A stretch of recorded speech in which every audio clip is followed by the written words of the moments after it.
Hello दोस्तों। Good morning, नमस्कार। आप सभी का स्वागत है आप सभी के अपने यूट्यूब चैनल परीक्षा की शिक्षा में। उम्मीद करता हूँ, आशा करता हूँ कि आप सभी जो स्वस्थ हैं, कुशल मंगल है, तैयारी जो है बढ़िया और अच्छे तरीके से अपनी कर रहे थे। जो भी क्लास में फर्स्ट टाइम आए हैं, पहली बार आए हैं, नए हैं, उन सभी को बता दिया जाएगा। हमारे जब से आपकी बीएड परीक्षा 2026 की आपकी तैयारी चालू करवाई, तो जिसे भी तैयारी पूरी करनी है, कंप्लीट करनी है, चैनल को जो है सब्सक्राइब करके आप लोग हमारे साथ जुड़ जाएंगे। क्लास का समय देखिए, जीके जी की जो क्लास है सुबह 10 बजे, रीजनिंग की क्लास जो है दोपहर को 1 बजे, कला की जो क्लास है शाम को 4 बजे, हिंदी की जो क्लास है शाम को 7 बजे आप सभी को देखने को मिलते हैं। इसी टाइम में क्लास से जुड़ के तैयारी को पूरा कंप्लीट करना है। नीचे डिस्क्रिप्शन में आपको इंस्टाग्राम टेलीग्राम का लिंक मिलेगा, इंस्टाग्राम पे फॉलो करेंगे, टेलीग्राम चैनल को ज्वाइन, टेलीग्राम चैनल पर डेली बेसिस क्लास का अपडेट, एग्जाम का अपडेट, जो पीडीएफ वगैरह आपको देखने को मिलेगा, तो आप लोग जो है टेलीग्राम चैनल को ज्वाइन करेंगे। ठीक है, चलिए क्लास स्टार्ट करें बिना किसी देरी के। एक एक क्वेश्चन आपके एग्जाम के लिए बहुत इंपॉर्टेंट है, ध्यान से एक एक क्वेश्चन को देखिएगा, समझिएगा, फिर उसको उत्तर देने की कोशिश करते हुए साथियों आगे बढ़ेंगे।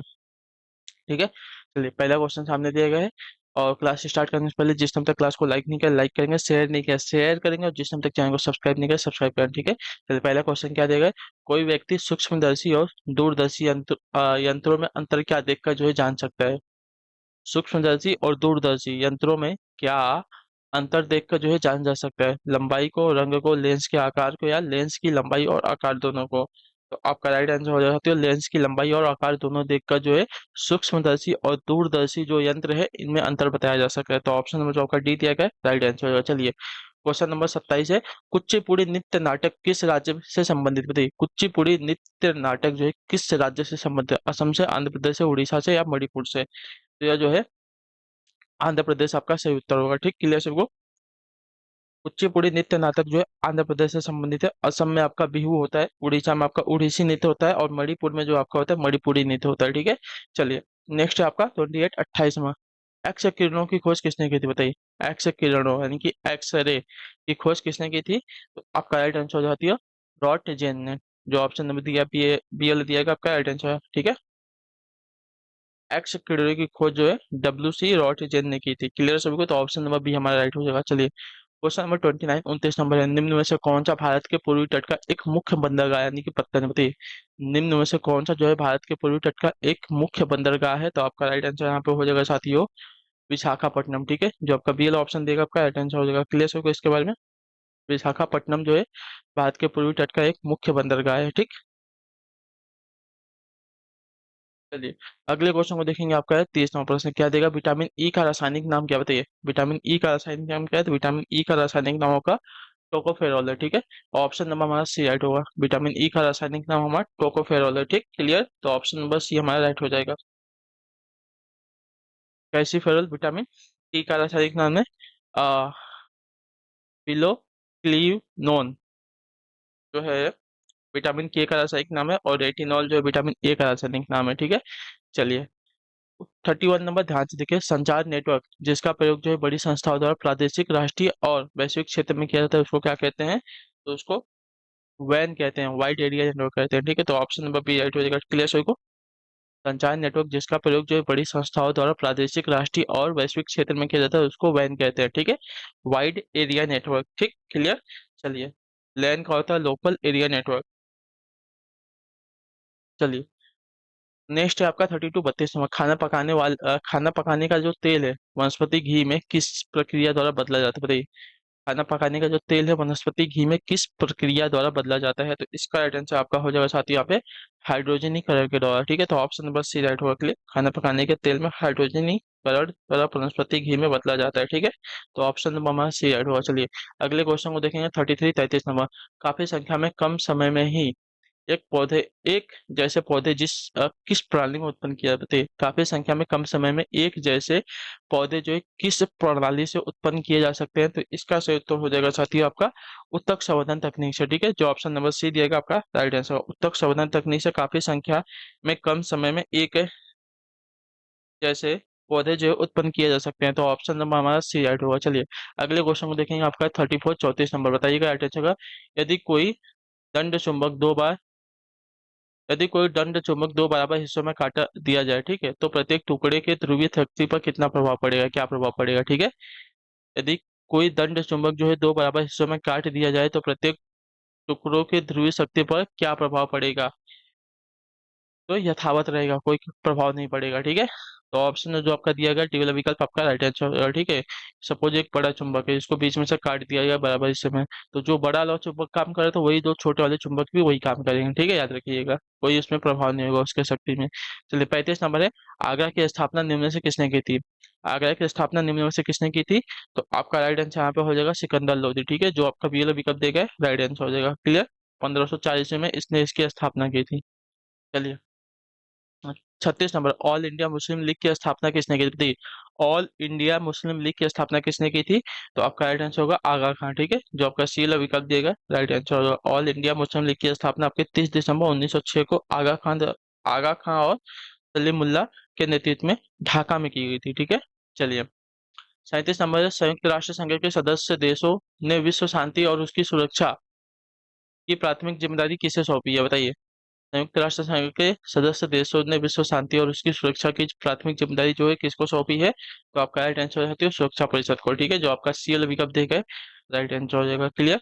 चलिए नेक्स्ट क्वेश्चन देखेंगे, आपका है 38 38वां प्रश्न पूछा गया है, हाल ही में जारी एल्पर डोजर साइंटिफिक इंडेक्स 2023 में भारत को कौन सा स्थान मिला, बताइए। हाल ही में जो जारी हुआ था एल्पर डोजर साइंटिफिक इंडेक्स 2023 में भारत का कौन सा स्थान मिला था? तो इसको मिला था साथियों हमारा 21वां स्थान, ठीक है, जो ऑप्शन नंबर डी दिया गया राइट हो जाएगा। चलिए 39 39 नंबर, वायुमंडल की सबसे निचली परत कौन सी होती है? वायुमंडल की सबसे निचली परत कौन सी है? तो वायुमंडल की सबसे निचली परत को क्षोभ मंडल कहते हैं, ठीक है, जो सी वाला ऑप्शन दिया गया राइट हो जाएगा। क्षोभ मंडल वायुमंडल की सबसे निचली परत है, यह परत जो है जैव मंडलीय पारिस्थितिकी तंत्र के लिए जो है सर्वाधिक महत्वपूर्ण है। 40वां प्रश्न, वर्ष 2020 के ओलंपिक खेलों की पदक तालिका में निम्नलिखित में से किस देश का प्रथम स्थान था, बताइए। वर्ष 2020 के ओलंपिक खेलों की पदक तालिका में निम्न में से किसका जो है प्रथम स्थान था, ठीक है। प्रथम स्थान किसका था? तो आपका राइट आंसर होता है संयुक्त राज्य अमेरिका का, ठीक है। 2020 के ओलंपिक खेलों में पदक तालिका में जो है संयुक्त राज्य अमेरिका का प्रथम स्थान था। 41 में भारतीय संसद का अर्थ क्या है, बताइए। भारतीय संसद का अर्थ क्या है? तो भारतीय संसद का अर्थ है भारत का राष्ट्रपति, भारत का राष्ट्रपति, राज्यसभा और लोकसभा, ठीक है। भारतीय संसद जो है इन तीनों से मिलकर बनती है, तो ऑप्शन नंबर हमारा सी राइट होगा। क्लियर सभी को। चलिए 42 नंबर है, निम्न में से किस में जो है शीशे की मात्रा अधिक पाई जाती है, बताइए। निम्न में से किस में जो है शीशे की मात्रा अधिक पाई जाती है? तो शीशे की मात्रा जो है उच्च ऑक्टेन वाले ईंधन में जो है पाई जाती है, तो ऑप्शन नंबर हमारा सही है। उच्च ऑक्टेन वाले ईंधन में शीशे की मात्रा जो है अधिक पाई जाती है, तो ऑप्शन नंबर सी सही उत्तर होगा। चलिए 43 43 में, कोणार्क मंदिर स्थित है कहाँ पे, बताइए। ग्वालियर में, पुरी में, जयपुर में या छतरपुर में? कोणार्क मंदिर जो है हमारा पुरी में स्थित है, ठीक है, जो ऑप्शन नंबर बी दिएगा आपका राइट आंसर। कोणार्क मंदिर पुरी उड़ीसा में स्थित है और इसका निर्माण जो है नरसिंह देव प्रथम ने करवाया है। और इसमें प्रश्न, भारत के राष्ट्रवादी नेताओं ने साइमन कमीशन का बहिष्कार किया था, क्योंकि क्योंकि क्या था? तो क्योंकि कमीशन के सभी सदस्य क्या थे? अंग्रेज थे, ठीक है, इसके वजह से। तो ऑप्शन नंबर जो दिया गया बी वाला विकल्प आपका राइट आंसर हो जाएगा, ठीक है। चलिए अगला क्वेश्चन आपका 44 होगा। 45वां प्रश्न क्या देगा, भारत में त्रिस्तरीय पंचायती राज प्रणाली का प्रस्ताव किसने किया था, बताइए।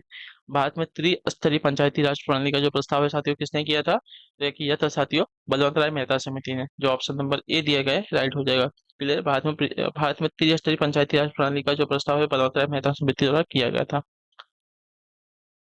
46 संवैधानिक प्रणाली के असफल हो जाने पर किस राज्य में राष्ट्रपति शासन संविधान की किस अनुच्छेद के अंतर्गत जो है लागू किया जा सकता है? तो यह लागू होता है अनुच्छेद 356 के अंतर्गत, ठीक है, जो ऑप्शन नंबर बी दिया गया आपका राइट आंसर। संवैधानिक प्रणाली असफल हो जाने पर जो है किसी राज्य में राष्ट्रपति शासन संविधान के अनुच्छेद 356 के अंतर्गत जो है लागू किया जाता है, तो ऑप्शन नंबर हमारा बी राइट होगा। चलिए 47 47 लोहे में जंग लगने के लिए किसकी आवश्यकता होती है, बताइए। लोहे में जंग लगने के लिए किसकी आवश्यकता होती है? लोहे में जंग लगने के लिए ऑक्सीजन तथा जल की आवश्यकता होती है। ऑप्शन नंबर जो बी दिया गया राइट आंसर, लोहे में जंग लगने के लिए ऑक्सीजन तथा जल की आवश्यकता होती है। चलिए नेक्स्ट है आपका 48 48 में, शीशा है ये क्या, बताइए। शीशा है ये क्या? तो शीशा का देखा जाएगा तो हमारा जो है अति शीतित द्रव्य पदार्थ है, ठीक है, जो ऑप्शन नंबर बी दिया गया आपका राइट आंसर होगा। चलिए नेक्स्ट क्वेश्चन देखेंगे आपका 49 49 नंबर, यूरेनियम अंततः किस तत्व के अस्थायी आइसोटोप यानी कि समस्थानिक में बदल जाता है, बताइए। यूरेनियम अंततः जो है किस तत्व के अस्थायी आइसोटोप में बदल जाता है? तो इसका राइट आंसर आपका हो जाएगा साथ यहाँ पे शीशा में, ठीक है। ऑप्शन जो दिया गया है सी वाला विकल्प आपका right answer uranium radio active विघटन के फलस्वरूप अंततः जो है शीशे के अस्थायी आइसोटोप में बदल जाता है। तो ऑप्शन नंबर हमारा सी राइट होगा। चलिए 50 आखिरी क्वेश्चन ध्यान से देखिएगा, बताइएगा राइट आंसर निम्न में से किसे जो है यूनेस्को शांति पुरस्कार 2022 से सम्मानित किया गया। तो आपका राइट आंसर हो जाएगा यहाँ पे एंजेला एंजेला मार्केले के। ठीक है, ऑप्शन जो दिया गया पहले विकल्प आपका राइट है। अगस्त 2022 में प्रतिष्ठित यूनेस्को शांति पुरस्कार 2022 में एंजेला मार्केल को जो है सम्मानित किया गया है। ठीक है, चलिए तो इसी के साथ जो क्लास है आज की यहीं पे पूरी होती है कंप्यूटर। तो उम्मीद करता हूँ आप सबको क्लास जो अच्छी लगी, पसंद अपना जो फीडबैक है क्लास के बारे में नीचे कमेंट में, क्लास अच्छी है तो लाइक करके चैनल पहले चैनल को सब्सक्राइब कर। बाकी आप सबसे मिलते हैं आपकी अगली क्लास में। तब तक के लिए टाटा बाय बाय, जय हिंद जय भारत। आपसे क्लास से जुड़ने के लिए बहुत बहुत ही धन्यवाद साथियों।